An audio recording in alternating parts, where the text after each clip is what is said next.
YCP హయాంలో తిరుమల ప్రసాదంలో 100కి 100 పాళ్లు కల్తీ జరిగిందని తేల్చేసిన సిట్ ఈ పాపంలో చెవిరెడ్డి భాస్కర్ రెడ్డి, బి కరుణాకర్ రెడ్డి, అప్పటి టీటీడీ బోర్డు నాటి ఈవో ఏకే సింఘాల్, అదనపు ఈవో ధర్మారెడ్డి, ఆర్థిక సలహాదారు, అకౌంట్స్ అధికారి బాలాజీల పాత్రను విశదీకరించింది.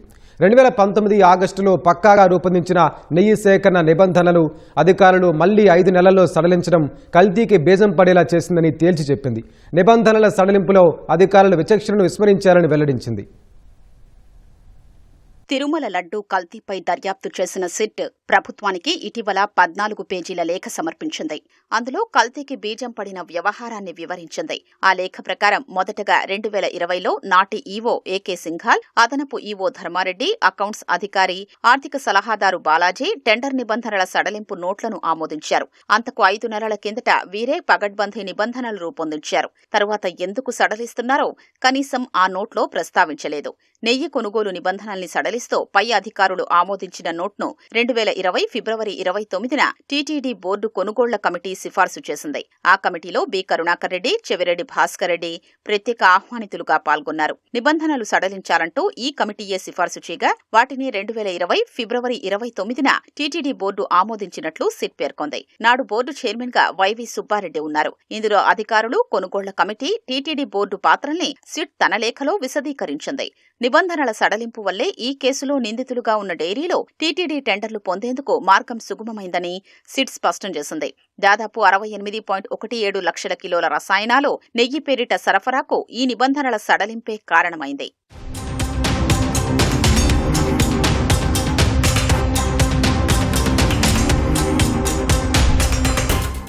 2014లో రూపొందించిన నెయ్యి సేకరణ టెండర్ నిబంధనల ప్రకారం డైరీకి టెండర్ తేదీకి ముందు కనీసం 3 ఏళ్ల పాటు నెయ్యి ఉత్పత్తిలో అనుభవం ఉండాలి. రోజుకు సగటున 6 టన్నుల నెయ్యి ఉత్పత్తి చేసే నిరూపిత సామర్థ్యం ఉండాలి. రోజుకు కనీసం 4 లక్షల లీటర్ల ఆవు పాలు సేకరించే సామర్థ్యం ఆ డైరీకి ఉండాలి. 2018 జూన్ 5న టీటీడీ బోర్డు 9:2 నిష్పత్తిలో ట్యాంకర్ల ద్వారా అగ్మార్కు స్పెషల్ గ్రేడ్ నెయ్యిని సేకరించాలని నిర్ణయించింది. అంటే 9 భాగాలు దేశవ్యాప్త డైరీల నుంచి, 2 భాగాలు ఏపీ డైరీల నుంచి సేకరించాలి. జాతీయ డైరీలకు వార్షిక టర్నోవర్ 150 కోట్లు, ఆవు పాల సేకరణ రోజుకు 4 లక్షల లీటర్లు, ఆవు పాల వెన్న ఉత్పత్తి రోజుకు 6 టన్నులు ఉండాలి. ఏపీ డైరీలకు వార్షిక టర్నోవర్ 50 కోట్లు, ఆవు పాల సేకరణ రోజుకు 1,50,000 లీటర్లు, ఆవు పాల వెన్న ఉత్పత్తి రోజుకు 2 టన్నులు ఉండాలని నిర్ణయించారు. తరువాత 2019లో నెయ్యి వినియోగం దాదాపు 50% పెరిగింది. ఫలితంగా నెయ్యి టెండర్లలో నిబంధనలు మార్చేందుకు కమిటీని ఏర్పాటు చేశారు. 6 నెలలకు బదులు 3 నెలల కాలానికే ఆవు నెయ్యిని సేకరించేలా సాధ్యాసాధ్యాలు పరిశీలించేందుకు కమిటీ ఏర్పాటైంది. 2019 ఏప్రిల్ 30న ఈ కమిటీ ఏర్పాటుకు నాటి టీటీడీ ఈవో సింఘాల్ ఆమోదం తెలిపారు. ఈ కమిటీ సిఫార్సుల మేరకు 2019 జూలై 31న ప్రత్యేక అధికారి ఏవి ధర్మారెడ్డి అధ్యక్షతన జరిగిన సమావేశంలో టెండర్ నిబంధనల్ని బలోపేతం చేసేందుకు సిఫార్సు చేసినట్లు సిట్ పేర్కొంది. జాతీయ డైరీలో ఆవు పాల వెన్న ఉత్పత్తి సామర్థ్యం రోజుకు 6 టన్నుల నుంచి 12 టన్నులకు, వార్షిక టర్నోవర్ 150 కోట్ల నుంచి 250 కోట్లకు పెంచి ఏడాది కాలంగా రోజుకు 4 లక్షల లీటర్ల పాల సేకరణ తప్పనిసరి చేయాలని కమిటీ సిఫార్సు చేసింది. వాటిని ధర్మారెడ్డి 2019 ఆగస్టు 15న, ఈవో సింఘాల్ ఆగస్టు 16న ఆమోదించారని సిట్ తెలిపింది. ఆ సమయంలో కొనుగోళ్ల కమిటీ, టీటీడీ బోర్డు లేవు. 2019 జూన్లో టీటీడీ చైర్మన్ గా వైవి సుబ్బారెడ్డిని నియమించిన ఫైలు ఆయనకు వెళ్లలేదు. ఈ పగడ్బందీ నిబంధనలతో 2019 అక్టోబర్లో టీటీడీ నెయ్యి కొనుగోలు టెండర్లు పిలిచింది.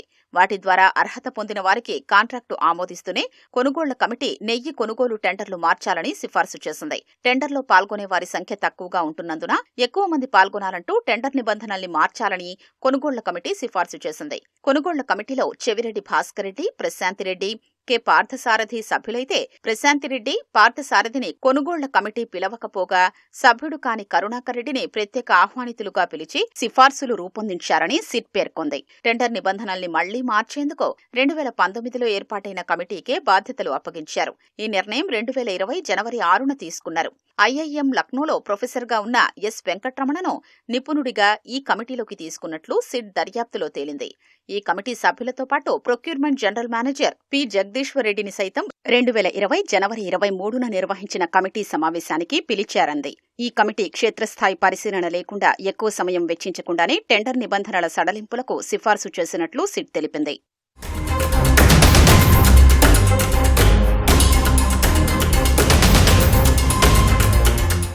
టెండర్ నిబంధనల సడలింపును పరిశీలిస్తే రోజుకు 4 లక్షల లీటర్ల ఆవు పాలు సేకరించే అనుభవం ఉండాలనే నిబంధన తొలగించారు. డెయిరీ నిర్వహణ అనుభవం 3 ఏళ్ల నుంచి ఏడాదికి తగ్గించారు. ఆవు పాల వెన్న రోజుకు 12 టన్నుల నుంచి 8 టన్నులకు కుదించారు. వార్షిక టర్నోవర్ 250 కోట్ల నుంచి 150 కోట్లకు తగ్గించారు. ఎందుకు టెండర్ నిబంధనలు మార్చాల్సి వచ్చిందో వివరణ ఇవ్వకుండానే ఎక్కువ మంది పాల్గొనేందుకు అంటూ సమర్థింపు జోడించారు. అకౌంట్స్ అధికారి బాలాజీ, అదనపు ఈవో ధర్మారెడ్డి, ఈవో సింఘాల్ ఈ సడలింపుల్ని ఆమోదించేశారని సిట్ తెలిపింది. తర్వాత కొనుగోళ్ల కమిటీ, టీటీడీ ధర్మకర్తల మండలి సైతం సడలింపుల్ని ఆమోదించేశాయి. నిబంధనలు సడలించడం వల్ల ఏం జరిగిందో కూడా సిట్ ఆ లేఖలో విశ్లేషించింది. నిబంధనలు సడలించినా టీటీడీ టెండర్లలో పాల్గొనే వారి సంఖ్య పెరగలేదు. నిబంధనల సడలింపులో ఆవు పాల సేకరణ తప్పనిసరి అనే నిబంధన తొలగించారు. ఇది కల్తీ నెయ్యి సరఫరా చేసిన నిందితుల ప్రైవేటు డైరీలైన Bholebaba organic dairy milk private limited, Shri Vaishnavi dairy specialities private limited, Malganga milk and agro products private లిమిటెడ్లో టెండర్లు పొందడానికి వీలు కల్పించింది.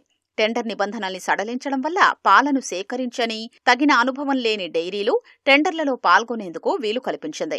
ఇది లడ్డూ ప్రసాదాల తయారీకి సేకరించే నెయ్యి నాణ్యతతో రాజీపడ్డానికి దారితీసింది. కోట్ల మంది వెంకటేశ్వర స్వామి భక్తుల మనోభావాలు, విశ్వాసాల్ని దెబ్బతీసింది. నెయ్యి సేకరణ ప్రక్రియలో ఎలాంటి అనుభవం లేని వెంకట్రమణను నిపుణుడిగా ఆహ్వానించినట్లు సిట్ దర్యాప్తులో వెల్లడైంది.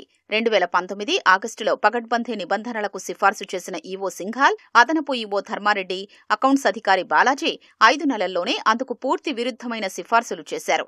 2020లో టెండర్ నిబంధనల్ని ఎందుకు సడలించాలనే అంశానికి కారణాలు కూడా తెలుసుకోనందున ఉద్దేశపూర్వకంగా తప్పిదాలు చేశారని సిట్ స్పష్టం చేసింది. ఈ అధికారులతో పాటు నిబంధనలు సడలించిన కమిటీ వైఫల్యమూ ఉందని, వీరందరిపై తగిన చర్యలు తీసుకోవాలని పేర్కొంది.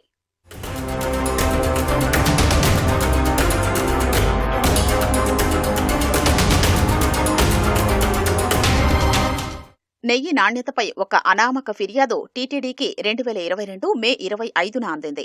ఫలితంగా నెయ్యి సరఫరా చేస్తున్న సంస్థల ట్యాంకర్లు, టిన్ల నుంచి నెయ్యి నమూనాల్ని సేకరించి మైసూర్లోని CFTRI ల్యాబ్కు పరీక్షలకు పంపారు.